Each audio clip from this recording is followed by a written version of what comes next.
Success is not permanent and failure is not final. Never stop working after success and never stop trying after failure. नमस्कार दोस्तों, आज के इस अंक में मैं लेकर आया हूँ सतत एवं व्यापक मूल्यांकन यानी CCE से संबंधित 15 महत्वपूर्ण प्रश्न उत्तर। और यह CCE से संबंधित भाग 2 है। आज के इस सेशन में हम जानेंगे निर्माणात्मक मूल्यांकन यानी फॉर्मेटिव असेसमेंट और योगात्मक मूल्यांकन अर्थात समेटिव असेसमेंट से संबंधित समस्त जानकारी। यह सेशन आपके लिए काफ़ी इम्पोर्टेंट होने वाला है। आपको मैं सुझाव देता हूं, एडवाइस करता हूं कि आप इस वीडियो को लास्ट तक देख लीजिए। इससे आपको अपनी प्रिपरेशन करने में काफ़ी हेल्प मिलने वाली है। चलो शुरू करते हैं आज के इस बेहतरीन डिस्कशन को।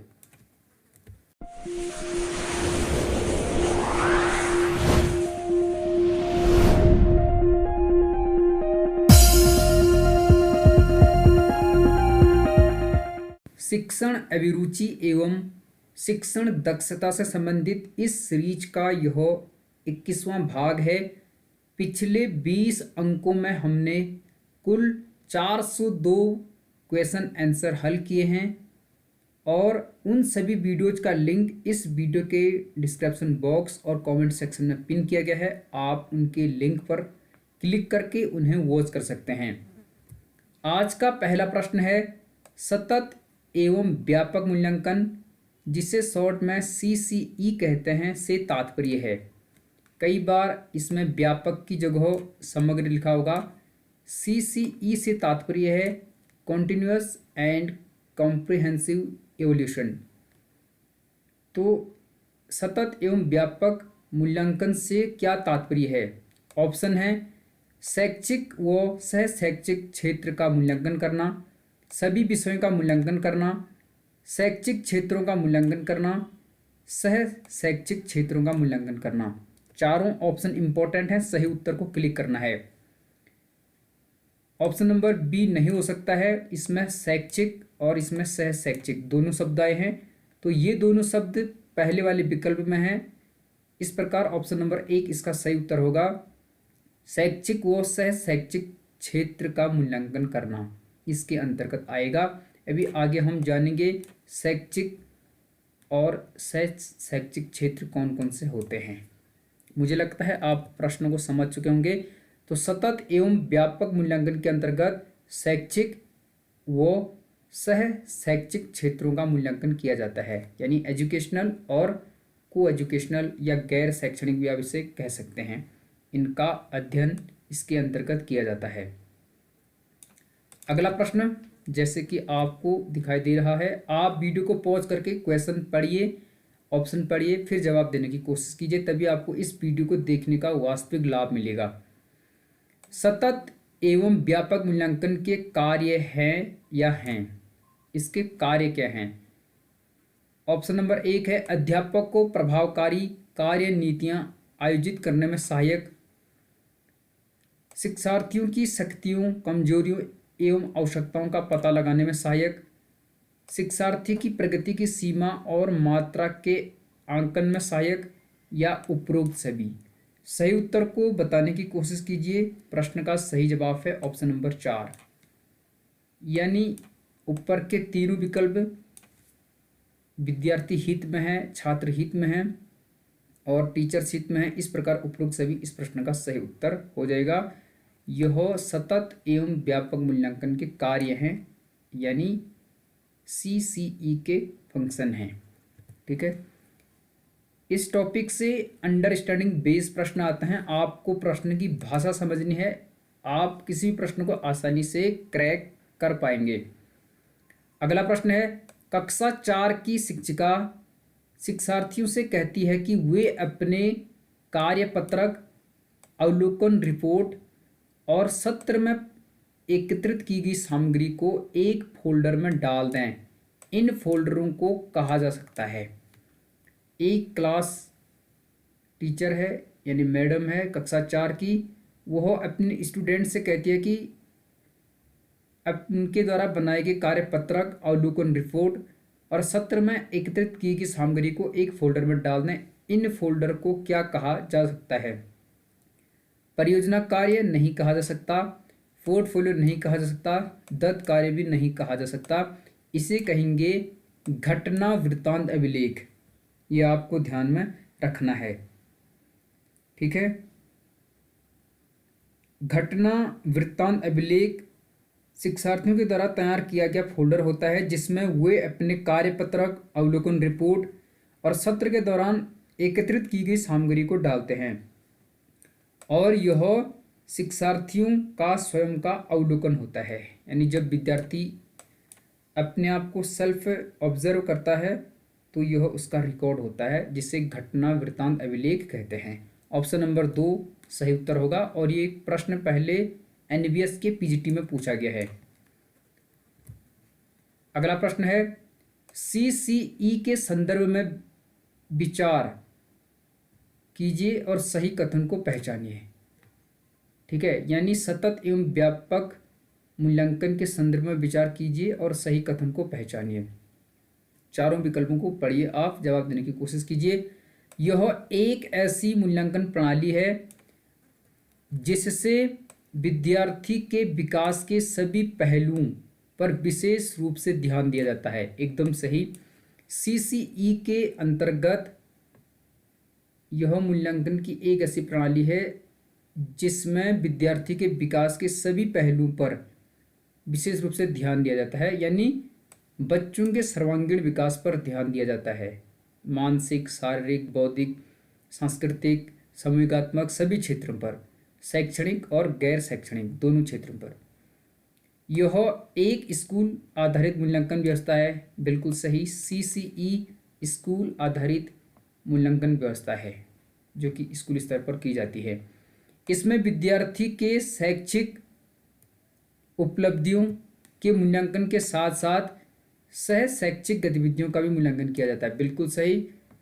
सीसीई के अंतर्गत स्टूडेंट्स के एजुकेशनल अचीवमेंट के अतिरिक्त उसका जो गैर शैक्षणिक या सह शैक्षिक गतिविधियाँ होती हैं, एक्टिविटीज़ होते हैं, उनका भी मूल्यांकन किया जाता है, जिसके अंतर्गत कोई नृत्य प्रतियोगिता है, संगीत है या कोई कला है, इसके अतिरिक्त खेल है और सामाजिक नैतिक कार्य हैं, इन सभी का अवलोकन किया जाता है और उनका मूल्यांकन किया जाता है। इस प्रकार उपरोक्त सभी कथन सत्य हैं। ऑप्शन नंबर 4 इसका सही उत्तर होगा। ये तीनों कथन सीसीई के संदर्भ में सही हैं। आपको इसी प्रकार से इस टॉपिक को समझना है और आप कभी इसे गलत नहीं करेंगे। अगला प्रश्न है सीसीई के सिद्धांत के संबंध में गलत कथन को पहचानिए। अब यहाँ पर हमें गलत कथन को पहचानना है, प्रश्न को पूरा पढ़ना अनिवार्य है। ऑप्शन नंबर 1 है इसमें बच्चे की प्रगति की तुलना उसके स्वयं की पिछली प्रगति से की जाती है। क्या ये सही हो सकता है? इसमें बच्चे की सीखने की गति एवं क्षमता के अनुसार अलग अलग गतिविधियों का उपयोग किया जाता है।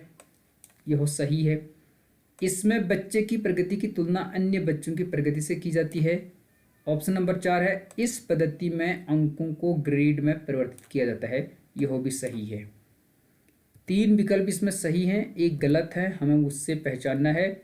गलत विकल्प है ऑप्शन नंबर 3, इसमें बच्चे की प्रगति की तुलना अन्य बच्चों की प्रगति से नहीं की जाती। ये गलत है, बल्कि इसमें क्या होता है कि बच्चे की प्रगति की तुलना उसके स्वयं की पिछली कक्षा की प्रगति, यानी बच्चा पिछली कक्षा में कैसा था उसके आधार पर बच्चे का मूल्यांकन किया जाता है, तुलना की जाती है, ना कि दूसरे बच्चों की प्रगति के आधार पर। और इसमें अंकों को ग्रेड में परिवर्तित किया जाता है। आपने जैसे सीबीएसई बोर्ड में देखा होगा, हाई स्कूल में 6, 7, 8, 9, 10th में A1, A2, B1, B2, C1, C2, D1, D2 और E1, E2 इस प्रकार से होते हैं अकॉर्डिंग टू मार्क्स। तो अंकों को ग्रेड में परिवर्तित कर दिया जाता है और इसमें बच्चे की सीखने की गति एवं क्षमता के अनुसार अलग अलग गतिविधियों का उपयोग किया जाता है। यानी बच्चे की लर्निंग गति क्या है, उसकी कैपेसिटी कितनी है, उसकी क्षमता और गति के अनुसार एक्टिविटीज़ का उपयोग किया जाता है ताकि बच्चा आसानी से सीख सके।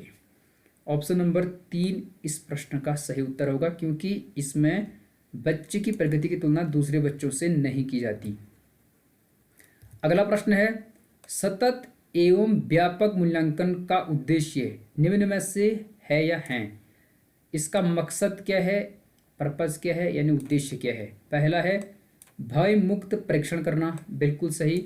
सीसीई का उद्देश्य भय मुक्त परीक्षा लेना, परीक्षण करना या टेस्ट करना है, ताकि बच्चा बिना डर के परीक्षा दे सके और अच्छे मार्क्स अचीव कर सके। छात्रों को उचित निर्देशन देना, यह भी एकदम सत्य है। इसके माध्यम से बच्चों को, छात्रों को उचित निर्देशन दिए जाते हैं, उन्हें गाइड और काउंसलिंग दी जाती है। विद्यार्थियों के व्यवहारगत परिवर्तनों के बारे में जानना, यानी बच्चों का जो सर्वांगीण विकास हो रहा है तो उनमें किस प्रकार का व्यवहारिक परिवर्तन आ रहे हैं, इसके बारे में जाना जाता है। इस प्रकार उपरोक्त सभी ऑप्शन नंबर 4 इस प्रश्न का सही उत्तर होगा। ठीक है, तो ये इसके उद्देश्य हैं, या आप कह सकते हैं कि इसके मकसद हैं, और इसके माध्यम से बच्चों की प्रगति के बारे में जाना जाता है। ठीक है, काफ़ी इम्पोर्टेंट प्रश्न है। अब यहाँ पर आप इसे जान लीजिए, यहाँ पर मैंने मेंशन किया है सतत एवं व्यापक मूल्यांकन के अंतर्गत मूल्यांकन प्रमुख उपकरण या विधियाँ। तो जो सतत एवं व्यापक मूल्यांकन है, इसके अंतर्गत मूल्यांकन कैसे किया जाता है, उसके लिए कौन कौन से उपकरण होते हैं, संसाधन होते हैं या विधियाँ होते हैं, किस मेथड से या किन उपकरणों के माध्यम से सतत एवं व्यापक मूल्यांकन किया जाता है, कई बार यहाँ से प्रश्न का निर्माण कर लिया जाता है, आप इन्हें ध्यान में रख लीजिए। तो मूल्यांकन करने के लिए शिक्षण के दौरान टीचर अवलोकन कर सकता है, निरीक्षण कर सकता है यानी ऑब्जर्वेशन कर सकता है, बच्चों का साक्षात्कार ले सकता है यानी इंटरव्यू ले सकता है, शिक्षण योजना पुस्तिका बना सकता है जिसे टीचर डायरी कहते हैं, उसमें पाठ योजना का निर्माण कर सकता है, बच्चों की दैनिक डायरी का निर्माण करवा सकता है जिसमें बच्चा अपना प्लान लिख सकता है, वर्कशीट हो सकते हैं, बच्चे आपस में समूह कार्य कर सकते हैं, पेपर पेंसिल वर्क कर सकते हैं, कोई प्रोजेक्ट या परियोजना कार्य कर सकते हैं। ठीक है, कोई प्रोजेक्ट वो बना सकते हैं। बच्चों का आपस में मूल्यांकन, यानी एक बच्चा दूसरे बच्चे के कार्य को जांच सकता है, आपस में एक दूसरे के कार्य को जांच सकते हैं। अभिभावकों से संवाद बातचीत किया जा सकता है, साथ ही शिक्षकों से संवाद किया जा सकता है। इसके अतिरिक्त चेक शीट बनाई जा सकती है, रेटिंग स्केल यानी कुछ निश्चित बिंदु निर्धारित किए जा सकते हैं और उन बिंदु के आधार पर बच्चों का मूल्यांकन किया जा सकता है। समाज मिति विधि का प्रयोग किया जा सकता है कि समाज में यानी स्कूल में बच्चों का दूसरे बच्चों के साथ किस प्रकार का व्यवहार है, इस आधार पर भी आप बच्चे की प्रगति को आंक सकते हैं। वार्षिक परीक्षा के माध्यम से या बच्चे का वार्षिक कम्युलेटिव रिकॉर्ड के आधार पर भी आप बच्चे को आंक सकते हैं, उसका आंकलन कर सकते हैं या उसका मूल्यांकन कर सकते हैं। और इसके अतिरिक्त अन्य विधियाँ भी हो सकती हैं। यह काफ़ी इम्पोर्टेंट मेथड्स हैं या आपके उपकरण हैं जिनके माध्यम से आप बच्चे का मूल्यांकन या आंकलन कर सकते हैं। अब यहाँ पर जानते हैं सतत एवं व्यापक मूल्यांकन के अंतर्गत सह शैक्षिक मूल्यांकन। एक होता है शैक्षिक और एक होता है सह शैक्षिक। कई बार यहाँ पर सह शैक्षिक न लिख के गैर शैक्षिक भी लिखा रहेगा। शैक्षिक के अंतर्गत बच्चे के जो विषय होते हैं जैसे हिंदी है, अंग्रेजी है, गणित है, विज्ञान है और सामाजिक विज्ञान है, इस प्रकार के विषय होंगे जिन्हें बच्चा पढ़ता है। और सह शैक्षिक के अंतर्गत क्या आ सकता है, जैसे जीवन कौशल, इसके अंतर्गत जैसे खेल की गतिविधियाँ, संगीत कला, नृत्य कला आदि आ सकता है। तर्क चिंतन कौशल के अंतर्गत जैसे बच्चे का मानसिक और बौद्धिक चिंतन आ सकता है, उसकी रीजनिंग पावर कैसी है, तर्क वितर्क करने की क्षमता कितनी है। सामाजिक कौशल के अंतर्गत उसके अंदर दया, करुणा, प्रेम आदि भाव किस प्रकार के हैं और उसका सामूहिकात्मक कौशल कैसा है, यानी उसके इमोशन कैसे हैं, उसके समूह कैसे हैं। इस आधार पर आप बच्चे का सह शैक्षिक मूल्यांकन कर सकते हैं। जैसे विद्यालयों में को करिकुलर एक्टिविटीज़ होती हैं या कई ऐसे कार्यक्रम होते हैं जैसे एनसीसी होता है, एनएसएस होता है, स्काउट होता है और इको क्लब होता है, जिनसे आप बच्चे का व्यापक रूप से मूल्यांकन करते हैं। ठीक है, सब्जेक्ट्स के अलावा। अगला प्रश्न है, CCE में कितने प्रतिशत निर्माणात्मक मूल्यांकन है? यह आपको ध्यान में रखना है। यानी कंटिन्यूअस एंड कम्प्रिहेंसिव इवोल्यूशन में कितने प्रतिशत निर्माणात्मक मूल्यांकन है? निर्माणात्मक को अंग्रेजी में कहते हैं फॉर्मेटिव असेसमेंट, निर्माणात्मक मूल्यांकन, जिसे शॉर्ट में FA कहते हैं। यदि आप KB में या केंद्रीय विद्यालय में पढ़े हैं, NVS में पढ़े हैं, तो वहाँ पर फॉर्मेटिव असेसमेंट होते हैं, निर्माणात्मक मूल्यांकन होते हैं और बच्चों का टेस्ट किया जाता है। तो इसमें 40% होता है। ऑप्शन नंबर 2 इसका सही उत्तर होगा। CCE में निर्माणात्मक मूल्यांकन 40% होता है। अभी बताऊंगा मैं 40% कैसे होता है, उस पर आगे हम डिस्कस करेंगे। आप आराम से वीडियो को वॉच कर लीजिए। ठीक है, अच्छे से आप इसे समझने की कोशिश कीजिए ताकि आप इस प्रकार के प्रश्नों को आसानी से हैंडल कर सकें। यहाँ पर मैं आपको ये बता देता हूँ कि निर्माणात्मक मूल्यांकन को सीखने के लिए आकलन भी कहते हैं। निर्माणात्मक मूल्यांकन को सीखने के लिए आकलन भी कहा जाता है। इस प्रकार के मूल्यांकन का मुख्य उद्देश्य क्या होता है? छात्रों को रचनात्मक प्रतिक्रिया प्राप्त करने में सक्षम बनाना, जो उन्हें बेहतर सीखने और प्रभावी प्रगति करने में उनकी मदद कर सकता है। तो अभी डिस्कस करेंगे कि इसमें 40% क्यों होता है और एक योगात्मक मूल्यांकन होता है उसमें कितना प्रतिशत होता है। CCE में कितने प्रतिशत योगात्मक मूल्यांकन का प्रावधान है? अब यही प्रश्न आ गया कि योगात्मक मूल्यांकन कितना प्रतिशत होता है CCE में। तो इस प्रश्न का सही उत्तर है ऑप्शन नंबर 3, 60%। 40% होता है निर्माणात्मक और 60% होता है योगात्मक। तो 40 और 60 100%, कुल 100% में से ही इसका आकलन किया जाता है। योगात्मक मूल्यांकन को शॉर्ट में कहते हैं SA और जिसका पूर्ण रूप होता है समेटिव असेसमेंट। यदि आप KBS NBS में पढ़े हैं तो आपने अवश्य ही ये एग्जाम दिए होंगे। वहाँ पर साल भर में 2 SA होते हैं और 4 क्या होते हैं? FA, यानी 4 फॉर्मेटिव असेसमेंट और 2 समेटिव असेसमेंट होते हैं CBSE में खासकर। आगे बढ़ते हैं अभी और हम डिस्कस करेंगे अच्छे से इस पर। यहाँ पर पूछा गया है, सतत एवं व्यापक मूल्यांकन के अंतर्गत मूल्यांकन किया जाता है। किसका मूल्यांकन किया जाता है सतत एवं व्यापक मूल्यांकन के अंतर्गत? केवल निर्माणात्मक मूल्यांकन का, यानी केवल फॉर्मेटिव असेसमेंट का, केवल योगात्मक मूल्यांकन का, यानी केवल समेटिव असेसमेंट का, निर्माणात्मक एवं योगात्मक दोनों मूल्यांकन, ये वाला विकल्प इसका सही उत्तर हो जाएगा। तो सतत एवं व्यापक मूल्यांकन के अंतर्गत 2 तरीके से मूल्यांकन किया जाता है, सतत का भी और व्यापक का भी। एक होता है निर्माणात्मक मूल्यांकन और एक होता है योगात्मक। निर्माणात्मक मूल्यांकन 1 साल में 4 बार होता है, एक शैक्षिक सत्र में 4 बार होता है, और योगात्मक मूल्यांकन एक शैक्षिक सत्र में 2 बार होता है, जिसे SA कहते हैं। और जो 4 बार होता है निर्माणात्मक मूल्यांकन, इसे कहते हैं FA, फॉर्मेटिव असेसमेंट, और SA का मतलब है समेटिव असेसमेंट। अभी और आगे इस पर अच्छे से बातचीत करेंगे। अगला प्रश्न है, यहाँ पर क्या पूछा गया, आप प्रश्न को पढ़ लीजिए, वीडियो को पॉज करके समझने की कोशिश कीजिए।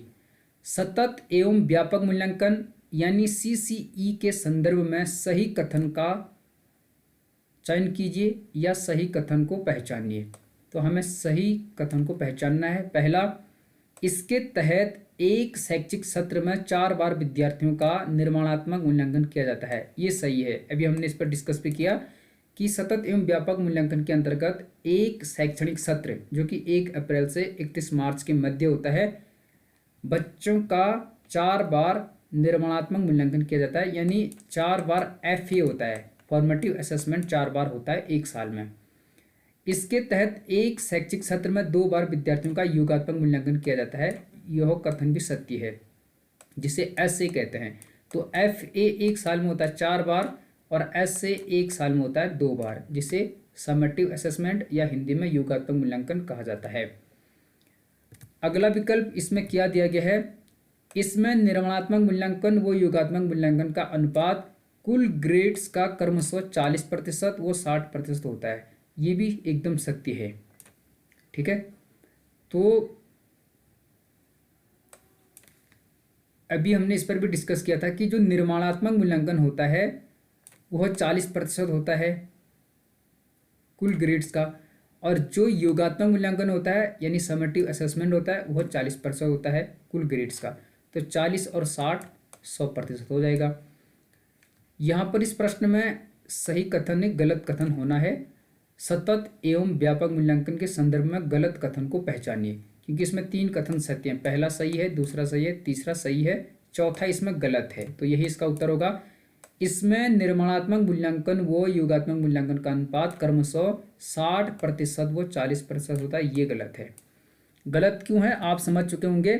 गलत इसलिए है, ऑप्शन नंबर 3 के विकल्प को इसने यहाँ पर उल्टा किया है। निर्माणात्मक मूल्यांकन होता है 40% और योगात्मक मूल्यांकन होता है 60%, लेकिन ये यहाँ पर क्या कह रहा है, निर्माणात्मक मूल्यांकन होता है 60% और योगात्मक हो रहा है 40, तो इसलिए गलत है। ऑप्शन नंबर 4 इसका सही उत्तर होगा, क्योंकि इसमें हमें गलत को पहचानना था। ठीक है, बढ़ते हैं अगले प्रश्न की तरफ। यहाँ पर इस प्रश्न को समझ लेते हैं कि इसमें क्या पूछा गया है। सतत एवं व्यापक मूल्यांकन नीति कब से प्रारंभ की गई। तो CCE पॉलिसी कब से प्रारंभ की गई भारत में, 2009 से, 2005 से, 2011 से या 2010 से। शिक्षा का अधिकार अधिनियम 2009 आया था और 2009 में ही सतत एवं व्यापक मूल्यांकन की नीति प्रारंभ की गई थी। इस प्रकार ऑप्शन नंबर 1 इस प्रश्न का सही उत्तर होगा। और आपको यहाँ पर ये ध्यान में रखना है कि मानव संसाधन विकास मंत्रालय और केंद्रीय माध्यमिक शिक्षा बोर्ड यानी CBSE द्वारा इसे कक्षा 9 में अक्टूबर 2009 से और कक्षा 10 में 2010-11 से प्रारंभ किया गया था। तो अक्टूबर 2009 से सबसे पहले CBSE द्वारा इसे कक्षा 9 की कक्षा में शुरू किया गया था, यह आपको ध्यान में रखना है। ठीक है, कई बार यहाँ से प्रश्न का निर्माण कर लिया जाता है और ये प्रश्न पूछा जाता है, इसलिए आपको इसे ध्यान में रखना अनिवार्य है।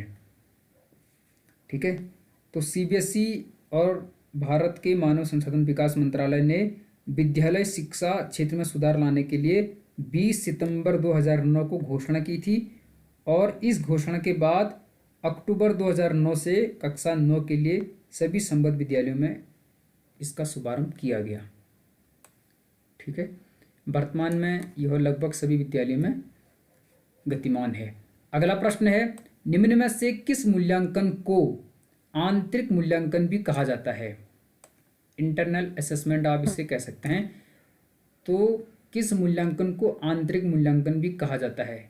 योगात्मक मूल्यांकन को नहीं कहा जाता, नैदानिक यानी डायग्नोस्टिक इसको भी नहीं कहा जाता, स्थानन यानी प्लेसमेंट असेसमेंट इसे भी नहीं कहा जाता। प्रश्न का सही उत्तर है ऑप्शन नंबर 2 निर्माणात्मक मूल्यांकन, इसे आंतरिक मूल्यांकन भी कहा जाता है। और आपको यहाँ पर मैं यह भी ध्यान दिला दूं कि कई बार निर्माणात्मक मूल्यांकन की जगह रचनात्मक मूल्यांकन लिखा होगा।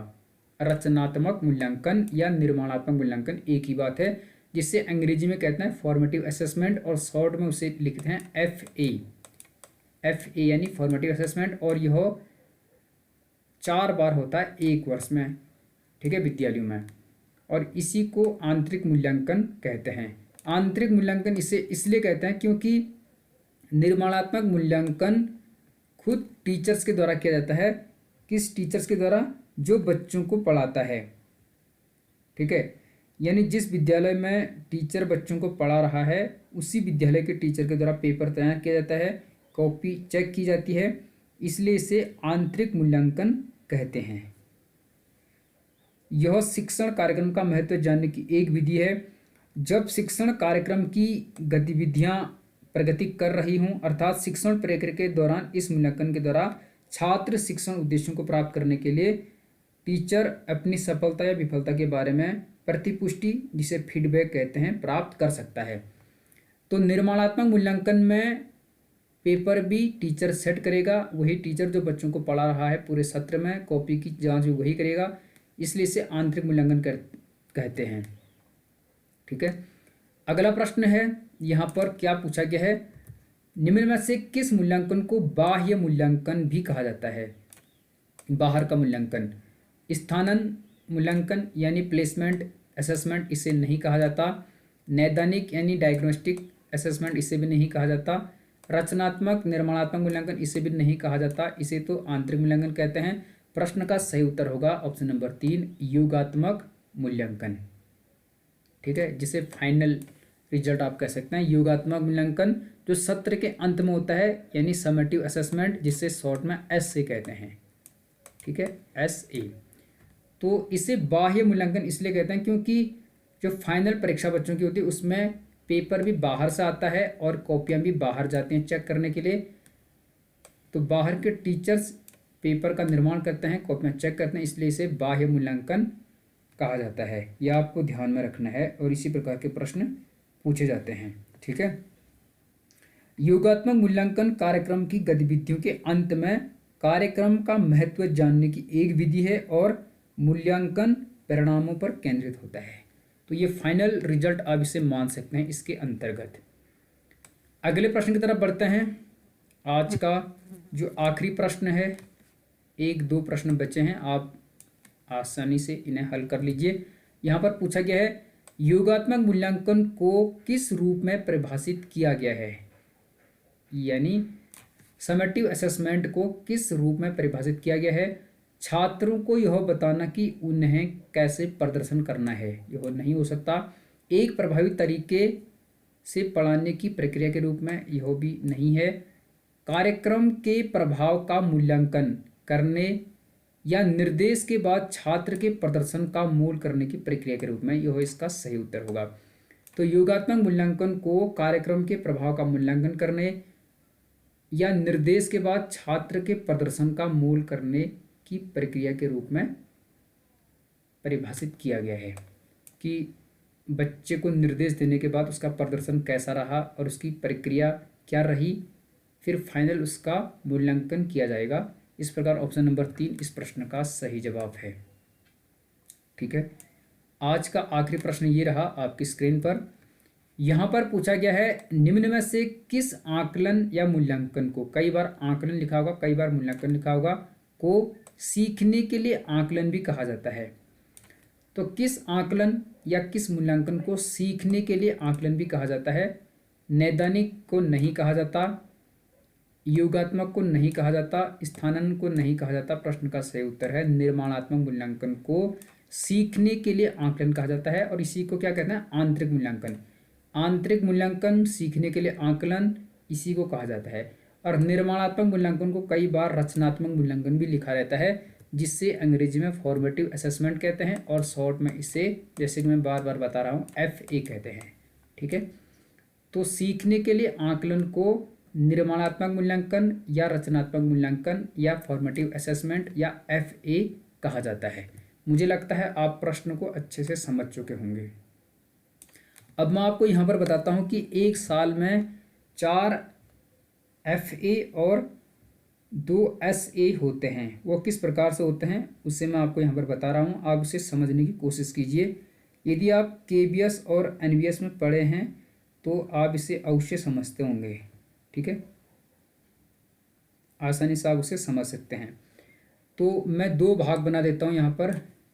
इसको आप अवधि 1 यानी हाफ ईयरली से पहले मान लो और इसे हाफ ईयरली के बाद मान लो।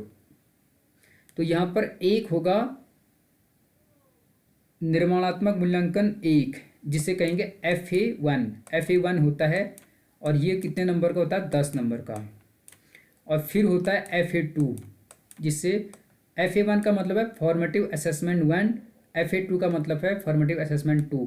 FA1 FA2 और ये भी कितने मार्क्स का होता है 10 मार्क्स का।